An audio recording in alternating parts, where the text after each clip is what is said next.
نبي محمد أكبر أو زما ملګري د نړۍ دا وخت په پروګرام پیل کوو. نړۍ دا وخت له هر څه نه وړاندې د نننو مهمو خبرونو لنډیز راوړل شي. د انقلاب د فلم د مانځنې سره ترڅنګ هم په ماسکو کې یوه درنه ځان رسمي مظاهره شوې ده. د چیکوسلواکي د نړۍ لوېدیځ المان ته د ختیځ المانیانو بهیر لا هماغسې په غورځنګ دی. د نمیبیا خلکو په یو داسې انتخاب کې د رایو په ورکولو پیل کړی دی چې د دغه هېواد د ازادۍ زیری دی.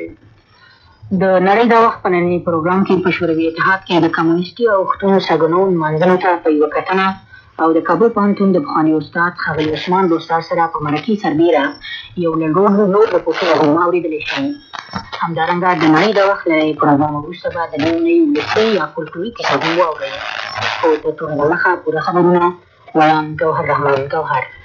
د ماسکو په سور چوک کې د 1919 د روسي انقلاب د فلم د مانځنې په ترڅ کې د پوځي پریډ سره سره په ماسکو کې یوه درنه غیر رسمي مظاهره شوې ده. په دې مظاهره کې په زرګونو خلکو برخه اخیستې او دا نارې وهلې چې په واک اختیار د کمیونستو اجاره ختمول او آزادو انتخاباتو او آزادو ورځپاڼو ته رواج ورکول پکار دي.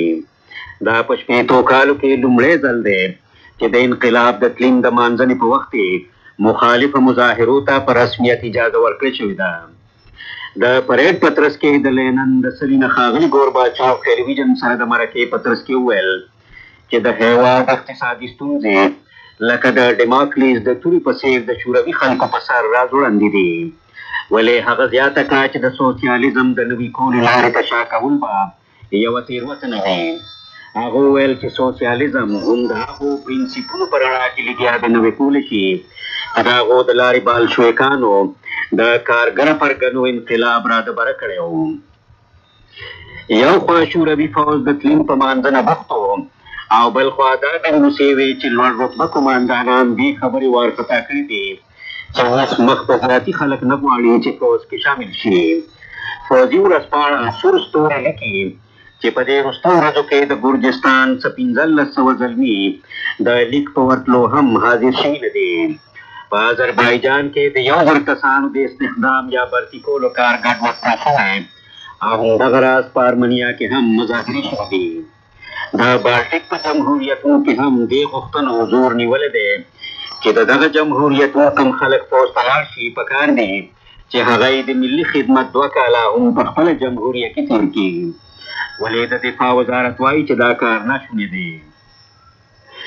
د چیکوسلواکي د لارې لوېدیځ المان ته د خپیو باسونکو ختیځ المانیانو په بهیر کې څه کمښت نه دی راغلی. د لوېدیځ المان واکمن وایي چې د 1 ساعت په سر څه 200 کسان د هغوی په پوله لګیا راوړي او د جمعې د ورځې نه راپیسته د کله نه چې چیکوسلواکي خپله پوله پرانستې ده څه 1,000 کسان دغلته وررسېدلي دي. په بویریا کې چې د هرکلي کم ځایونه پرانستی شوي وو وایي چې هغه په بله اوړي او اوس واکمن په دې لټه کې دي چې نور ځایونه پیدا کړي. د اسرائیل جنګي الوتکو په سویلي لبنان کې د ایران پلوي حزب الله په سنګرونو تاړاکونه کړي دي. د فوج یو ویندویه وایي چې اسرائیلي الوتکو د امنیت د خپل اعلام کړي کمربند شمال پلو ته په سیمه کې خپلې ټولې نښې رساویستلې دي. د مرګ جوړې په هکله څه خبر نه دی راغلی. د اسرائیل عسکر وایي چې هغوی د غازه په تراډه کې ګڼ داسې فلسطینیان نیولي دي چې وایي د یو اسرائیلي فوجي په وژلو او د بل یو په تښتولو کې لاس درلود. د اسرائیل عسکر زیاتوي چې نوموړي کسان د حماس د نامې د مسلمانانو یوې غیر قانوني ډلګۍ سره اړیکې لري. 3 نور شکمنه کسان وایي چې تښتېدلي دي. په نمیبیا کې څه د پاسه د 20 کالو د سیر جنګ نه وروستو خلک په انتخاباتو کې لګیا دي خپلې رایې ورکوي. سره د دې چې تر 5 ورځو پورې رایې ورکېدی شي ولې بیا هم خلک سم د سهاره رایې ورکولو له ورغلي وو. د دې رایو په نتیجه کې به یوه داسې اسامبله منځته راځي چې په راتلونکي کال کې د ازادۍ دپاره به اساسي قانون یا دستور جوړوي. د سواپو مشر سام نیوما د رایې ورکولو په وخت ویلي دي چې دغه ګوند به د اسامبلې په سلو کې 15 څوکۍ وګټي. دا به دومره اکثریت وي چې د هغې په بنسټ سواپو د خپلې مغزه اساسي قانون جوړولی شي. د اروپا د پارلمان برطانوي غړي لارډ بیتل پېښور کې افغان مجاهدینو سره په خبرو پیل کړی چې دا راز د کابل حکومت د لوري د خوشي شوو 3 مجاهدینو په بدل کې د شوروي بندیانو د راخلاصولو زیار وباسي. نوموړي مجاهدین بندیان لارډ بیتل سره د خبرو نه وروسته صدر نجیب الله خوشي کړي او اوس په کابل کې سور صلیب ته سپارل شوي دي. د واشنګټن نه په راغلو راپورونو کې وایي چې امریکا د ایران څخه د پاسه 580 میلیونه ډالر ټاپه کړي موړي تهران ته لګیا د ورستنۍ. محترم اوریدونکو، خبرونه مو واورېدل. نو اوس به هم د نړۍ دا وخت د پروګرام په لومړنۍ موضوع پیل وکړو. په داسې حال کې چې د شوروي اتحاد مشر ښاغلي ګورباچوف د ماسکو په سره واټ کې د 1918 میلادي کال د اکتوبر د میاشتې د کمونیستي اوښتون په ویاړ په رسمي ډول برابر شوي عسکري مارش او پرېډ لیدلو، نو د ماسکو په بله برخه کې د خلکو لخوا یو بېسارې لاریون او مارش برابر شوی. ویل کېږي چې په دې مارش کې په 10,000 کسانو برخه اخیستلې وه. د بي بي سي مالکم هیسلیټ د سږني کال د نومبر د میاشتې 7 نیټې ته چې په ماسکو کې د پخوانو کلونو په پرتله بېسارې او مختلفه وه داسې کتنه کوي. روسي واکمنو د تېرو څو کلونو را په دې خوا اوس د کمونیستي اوښتون د تلین په ورځ د عسکري نمانځنو هغه برخه کمه کړې چې پخوا ورته د زیات ارزښت او اهمیت ورکولو دود و، او سږکال هم همدغسې وشول. د شوروي اتحاد پوځي ټولۍ او یو څه شوبلې د مارچ په ترڅ کې تېرې شولې، ولې د لارښودو توندو سیستم د تېرو څو کلونو په موده کې د لومړي ځل لپاره د لښکرو په دې تېروتنه کې شامل نه شو. البته د شوروي اتحاد د دفاع وزیر ښاغلي دمیتري یازوف په خپله لنډه روایتي وینا کې په تت او مبهم ډول دا خبره وکړه چې تر اوسه هم د ساړه جنګ ذهنیت له منځه نه دی تللی، او زیاته کړه چې دا ذهنیت د نړۍ په اکثرو هېوادونو کې تر ډېره حده ژوندی او پیاوړی پاتې شوی. ولې دا وه چې ښاغلي یازوف د کوم هېواد نوم وانغست. د ښاغلي یازوف دا څرګندونې به د شوروي کمونیست ګوند او د هغه هېواد دولت دواړه د دفاعي ځواک د بشپړتیا او پوروالي په لور د هڅو د کولو په توګه وانګیري. د جنرال یازوف لخوا د تونده او ستغه وینا د هغه څه سره له سره نه جوړېده چې د شنبې یا خاني په ورځ د KGB مشر او د پولټ بیورو غړي ولادیمیر کریچکوف په کرملین کې د کمونیستي اوښتون د نمانځنې په وخت په خپله مهمه وینا کې ویلي وو، ځکه چې د ښاغلي کریچکوف وینا سکوټه د ګورباچوف د وینا په قالبونو کې پرېوتلې وه. د وینا د تېرو وختونو په غلطیو له اعتراف او د راتلونکي لپاره د یو څه ښو خبرو په ژمنه ډکه وه، او د هم د ګورباچوف په شان په دې خبره ټینګار وکړو چې په شوروي کې لا تر اوسه کمونیست ګوند هغه ګوند دی چې په طبیعي ډول د مخکښۍ او لارښوونې یوازینی تنظیم او رغنه برابرولی شي. ولې مالکم هیسلیټ په خپله کتنه کې وړاندې وایي چې په همدې وخت کې په شمالي مسکو کې د ډاینامو د لوبغالي یا سټېډیم تر څنګه د خلکو په غونډه کې څه بل ډول موضوع روانه وه. دلته د بنیادي بدلونونو او اصلاحاتو غوښتونکو او پلویانو لومړی ځل په خپلواکه توګه د اوښتون د ورځې نمانځنې وکړې. مظاهره کوونکو په خپلو چغو او شعارونو کې وویل چې واک ولس لره دی، نه دا چې کمونیست ګوند لره. همدارنګه ریپورټونه وایي چې په نورو ښارونو کې هم دغه شان خپل مخې ولسي غونډې جوړې شوې وې. له دې کبله سږکال د کمونیست اوښتون د نمانځنو په لړ کې د نورو کلونو په پرتله ګڼ او مختلف فکرونه وړاندې شول. په دوی کې د نظر او آندو دا څانګورتیا او تنوع کچون تر یوه حده د ښاغلي ګورباچوف د لوري د پرانیستوب د تطبیقو دننه د نورو د نظر ورکوي په زغملو پورې اړه لري. ولې دا همدا چې د جنرال یازوف په شان د چا له خولې تر یوه حده د اختلافي نظر څرګندول هغه ثابته نیسي چې ښاغلي ګورباچوف په وړاندې پرته ده. که څه هم ښاغلي ګورباچوف زیار باسي چې په ګوند کې دننه د خپلو تګلارو سره مخالفت لري له منځه یوسي، خو تر دې لا ګرانه خبره د مخالف نظر څرګندولو ته هغه چمتووالی دی چې ورو ورو د شوروي اتحاد د ټولنې دننه خپرېږي. دا وه د مالکم هیسلیټ کتنه. اوس هم د پروګرام بله موضوع. د کابل پوهنتون د حقوقو پوهنځي پخوانی استاد پوهاند ډاکټر عثمان موسی چې دوه ځله د کابل د حکومت لخوا اوس راغلی. موږ په پېښور کې د دې سره په ټلیفون باندې مرکه وکړه. د مرکې په ترڅ کې چې کله زموږ ملګري نوي مصداق له ښاغلي استاد څخه په اوسني جنګ کې د نظامي لحاظه د یوې یا بلې خوا د مړي د امکاناتو په هکله پوښتنه وکړه، نو دوی وویل په دې کې شک نشته چې مجاهدین د مورال له نظره د دښمن په وړاندې تفوق لري، ځکه چې دوی د خپل عقیدې دپاره جهاد کوي او دښمن د خپل ژوند د بقا دپاره جنګېږي.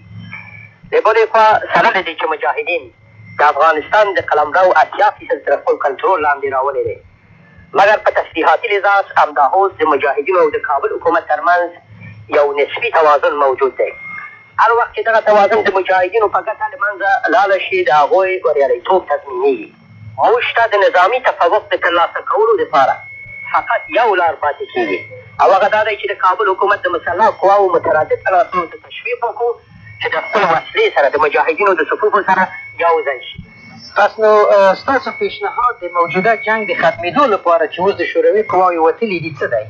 که مجاهدین په سیاسي لحاظ په دې کې بریالی نه شي چې په خپل منځي اختلافات د منځه یوسي او خپل بنسټ پراخ کړي او په نظامي ساحه کې دغه امکان ترلاسه ونه کړي چې د خپل حکومت د فعالیت اداري سیاسي او نظامي مرکز د افغانستان په ډول مستقر کړي، د کابل د حکومت د جګړې د دوام شرط زیاته کړي. په دغه حالت که موږ وکولی شو د صلح له لارې هغه سیاسي مقاصد چې د هغوی رسېدو ته د جنګ د لارې په نظر کې لرو ترلاسه کړو، موږ خپل سیاسي درایت ثابتوو.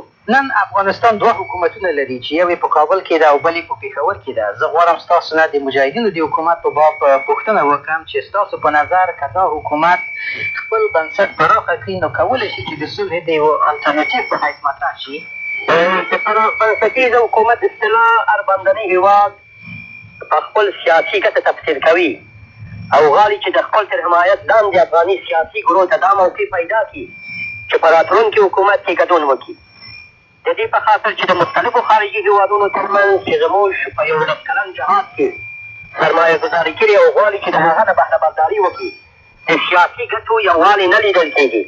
که موږ وغواړو چې د هغوی منافع د سیاسي احزابو په وسیله په حکومتي تشکیل کې منعکس وکړو، یو غیر متجانس د تضاد نه ډک او بېثبات حکومت ترې نه جوړېږي. د افغانستان د وطن نمین مسلمانان غواړي چې د مجاهدینو د موقتي حکومت بنسټ په دې معنی پراخ شي چې پکې د معارف او پوهنتون منصوبین، د پخواني حکومتونو تکنوکراتان او بوروکراتان، د سیاست، اداره او اقتصاد متخصصین ګډون وکړي، په دغه شرط چې د افغانستان په هر کې د هغه امکاناتو له لارې چې ورته میسره وه په فعاله توګه ګډون کړی. د کابل پوهنتون پخوانی استاد ښاغلی عثمان دوستان همدارنګه له پېښور نه رارسېدلي ریپورټونه وایي چې د افغانستان د ملي اسلامي محاذ د ګوند یو قمندان تورن صدیق الله چې د لوګر د پاتخاوي شانه اوسېدونکی و، د کابل جلال آباد د لویې لارې په اوږدو کې د نښتو په وخت 10 ورځې دمخه وژل شوی. تورن صدیق الله چې 10 کلن و، د کابل د حربي پوهنتون څخه یې د توپچي ځواکونو په څانګه کې خپلې زده کړې بشپړې کړې وې. او اوس به هم راشو د پروګرام بل ټاپک ته. د امریکې په متحده ایالتونو باندې د یوې غیر مستقیمې نیوکې په ترڅ کې د اسرائیلو د عدلیې یا انصاف وزیر ویلي چې د دې هېواد به بهرني زور او فشار ته په ګونګونه شي، که څه هم دا زور د دوستو هېوادونو لخوا په منځني ختیځ کې د سولې د لټون په خاطر پرېوتلی وي. ښاغلي ډان میریډور دا تبصره د شپې په هغه مېلمستیا کې وکړه چې په لندن کې ورته د اسرائیلو او انګریزانو د دوستۍ د ټولنې لخوا ورکړل شوې وه. نوموړې څرګندونې د اسرائیلو لخوا په مشروطه توګه د امریکې له لوري د وړاندې شوې طرحې تر منلو وروسته شوي. په دې طرحه کې په ښکېل کړو سیمو کې د فلسطینیانو او اسرائیلو ترمنځ د خبرو په هکله ویل شوي دي. ولې لکه څنګه چې زموږ د سیاسي چارو خبریال مارک براین وایي، ښاغلي میریډور د فلسطین د خپلواکۍ د تنظیم سره د خبرو لنډوالي امکانات په کلکه رد کړل. د اسرائیلو د لیکود د ګوند د یوه غړي په توګه ښاغلي میریډور د هغه هېواد د صدراعظم اسحاق شامیر په شان هر هغه څه هڅه کربجنه بللې چې د سولې په بدل فلسطینیانو ته د ښکېل کړو سیمو په پرېښودلو ټینګار وکړي. ښاغلي میریډور په لندن کې د شپې د مېلمستیا په وخت ښه په ډاګه وویل چې اسرائیل به هېڅکله د 1960 میلادي کاله وړاندې ټاکل شوو پولو ته د خپل هېواد د بیا محدودولو اجازه ورنه کړي، ځکه چې د ښاغلي میریډور په خوله دا چاره به د اسرائیل ورانول وي. ده په ډاګه کړه چې اسرائیل به نه خو تروریزم ته توره ډال کېږدي او نه به د چا تیږو ته سر ټیټ کړي. همدارنګه اسرائیل به په دې لړ کې هېڅ بهرنی زور که څه هم د دوستانو لخوا وي ونه زغمي، ځکه چې د هغوی په وړاندې به د بهرنۍ تګلیارې مسلې پرتې وي، نه د اسرائیلو په شان د یو هېواد په توګه د هغوی د بقا خبره. د ښاغلي میریډور د خبرې هغه تریخ تاوته یوه متنیونه ده چې د اسرائیلو او امریکې په اړیکو کې له دې امله پیدا شوې چې د امریکې متحده ایالتونو لخوا په اسرائیلو باندې د ښکېل کړو سیمو دننه د فلسطینیانو سره د خبرو په لړ کې غورځېږي. او دا ځل د داسې خبرو وړاندیز د امریکې د بهرنیو چارو وزیر جیمز بیکر کړی دی. نوموړی طرحه وایي چې د مصر، اسرایلو او د امریکې د متحدو ایالتونو لخوا به په شریکه د فلسطینیانو یو هیات یا جرګهګۍ غوره کېږي او بیا به دا جرګه د اسرایلو د حکومت سره خبرو ته کښېني. اسرایل ټینګار کوي چې د فلسطین د خپلواکۍ تنظیم دې په دې خبرو کې برخه وال نه وي. ښاغلي میریدور په ملمستیا کې څرګنده کړه چې د عقیده داسې هېڅ خبره نشته کومه چې د فلسطین د خپلواکۍ د غورځنګ او د اسرایلو د اکثریت لخوا په ګډه سره ومنل شي. ښاغلي میریدور د جیمز بیکر طرحه یو داسې ګام بللی چې له خطره ډک دی، ولې ویې ویل چې که څه هم د اختلافونو څیره یې ډېره پراخه ده، ولې چې کله خبرې پیل شي نو مثبتې پایلې او نتایج به ولري. دا د مارک براین ریپورټ او اوس هم زموږ د پروګرام وروستنی ټاپ دی. د نامیبیا خلکو د هغه هېواد په لومړنیو بېپرې او ازادو انتخاباتو کې د ګډون لپاره تیاري پیل کړي. د دوی لخوا انتخاب شوی حکومت به نامیبیا د پوره خپلواکۍ ته پړاو ورولي او که څه هم د جنوب لویدیځې افریقې ولسي تنظیم یا سواپو په خپل بري ډاډه ده، ولې دا نه ده څرګنده چې راتلونکی وخت به څه راوړي. په نړیوالو چارو لیکونکی جانتن فرای د دې ټولې مسلې جاج څه دا ډول اخیستل غواړي. په نامیبیا کې د رایې ورکوونکو شمېر ولوړېږي، ولې دا ټول خلک داسې خواره واره دي چې د رایې ورکولو دپاره یې 5 ورځې ټاکل شوي دي. د نامیبیا د وګړو په سلو کې 80 کسان په لیک لوست نه پوهېږي، ولې میدان ته راوتو 10 واړو سیالو سیاسي ګوندونو د دې خبرې د باوري کولو دپاره لیونی هلې ځلې کړي دي چې هر سړی په دې پوهه کې چې څه روان کېږي او دا یې چې رایې څنګه ورکولی کېدی شي. هم د رادیو او هم د ویناو د لارې خلک په دې خبر کړی شوي دي چې دا د نامیبیا د ولس دپاره د دې خبرې د پرېکړې او فیصلې ټانګ دی چې د سویلي افریقې د 70 کالو د واکمنۍ نه وروستو خلک د ځان دپاره څه قسمه راتلونکی او حکومت خوښوي. ډېر خلک دا فکر کوي چې سواپو به د ټولو ګوندونو نه سر یوسي. دا هغه ګوند دی چې د تېرو 20 کالو راهیسې زیاتره د انګولا د خاورې نه د ازادۍ دپاره څیړ جنګ کړی دی. د زیاتره خلکو په نیم د ازادي او سواپو سره یو شی دي. کله چې د دې غورځنګ مشر سام نجوما د 10 کالو د جلا وطنۍ نه وروستو نامیبیا ته ورستون شو، نو ډېر په درست کې ورته هرکلی ویلی شو. سره د دې چې ښاغلی نجوما په دغه هېواد کې د ګڼ غونډیزې ولسواکۍ خبرې کوي، ولې سواپو سره په ډګره ولسواک ټن هیلسنګوټ DTA وایي چې سواپو یو ناترسه غورځنګ دی او لا تر اوسه پورې د یو ګوند خپله چپلاسې مفکوره نه ده پرېښې. سواپو هم په DTA جوابي ګزارونه کړي، ځکه چې همدې ګوند په تېرو وختونو کې د سویلي افریقې د واکمنو لړ نیولی و. که څه هم د دې ګوند زیاتره غړي تور پوستي دي، ولې بیا هم د نامیبیا زیاتره سپین پوستي د DTA ملاتړ کوي. خوږو اورېدونکو، د همدې جاج په اورولو سره د نړۍ د وخت پروګرام پای ته ورسېد. نو اوس هم واورئ په پښتو او دري ژبو کې زموږ د نوې پیل کېدونکې خپرونې په هکله یوه خبرتیا. خپرونه تاسو ته معرفي کړي چې زه سیده نجیب ورور به تاسو ته وړاندې کوم چې د هرې جمعې په ماپښین به اورېدل کېږي. د دې خپرونې نوم دی د ابادۍ غږ، چې دا به تاسو په 2 ژبو یعنې په پښتو او په دري ژبو اورئ. په دې خپرونه کې به د خبرونو نه علاوه داسې معلوماتي موضوعګانې چې زموږ د افغان دوستانو لپاره مهم دي، په شمول د ماینونو د خطر په هکله موضوعګانې، د روغتیا پالنه او چې څرنګه کولی شو چې د معذورتیا سره مقابله وکړو شاملې وي. د ابادۍ غږ به د افغانستان په وخت د 2:30 بجو څخه تر 3:30 بجو، د پاکستان په وخت د 3 بجو څخه تر 4 بجو او د ایران په وخت د 1:30 بجې څخه تر 2:30 بجو پورې اوري. په یاد مو اوسه چې دا خپرونه یوازې د جمعې په ورځ تاسو اورېدلی شئ. دا نوې خپرونه به په لنډو څپو 14, 19 او 25 دقیقې باندې د جمعې په ورځ د نومبر په 10 نیټه چې د نومبر د میاشتې د 19 نیټې سره سمون کړي تاسو واورئ.